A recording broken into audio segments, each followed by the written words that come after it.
As to the terrorists, if I'm President of the United States, we're going back to Iraq and we're going to pound these guys in the ground. And we're not going to leave till the job's done.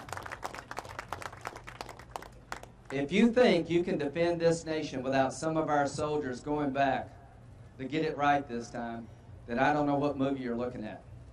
We left Iraq way too soon. I know it's been 10 years, but it's hard, folks.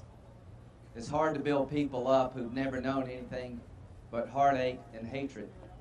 President Obama was told by his military commanders, we need to leave a force behind. He said no, and the rest is history. Bush made mistakes, Obama made mistakes, I made mistakes. The biggest mistake we could make is let these guys get strong over there because they're coming here. 3,500 soldiers on the ground is not enough. We need about 10,000.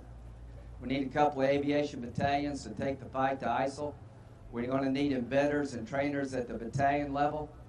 We're going to need forward air controllers to drop bombs on the right people. Then you got to go into Syria. The Caliphate's headquarters in Syria.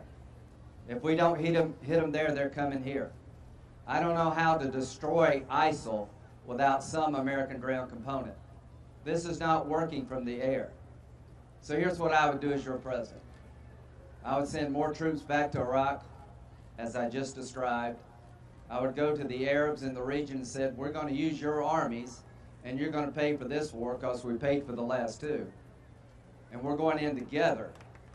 I'd go to the Turks, the Egyptians, the Jordanians, and the Saudis, and we'd put together a regional force, and we'd be about 10% of it. And we're going to go into Syria, and we're going to kill every one of these guys we can find, and we're going to hold the territory. When it comes to radical Islam, whatever it takes, as long as it takes until they're defeated. I've been to Iraq and Afghanistan 35 times. I've been in the military for 33 years, 140 days on the ground in Iraq and Afghanistan as a reservist. If we don't do the things I'm describing to you, which are hard, the second 9/11 is coming our way. There are more terrorists with more safe havens, with more weapons to strike us here at home than any time before 9/11. And I don't know how to defend this nation with all of us sitting over here. And I don't know how to defend this nation by destroying your military. Anybody in the Army? Thank you.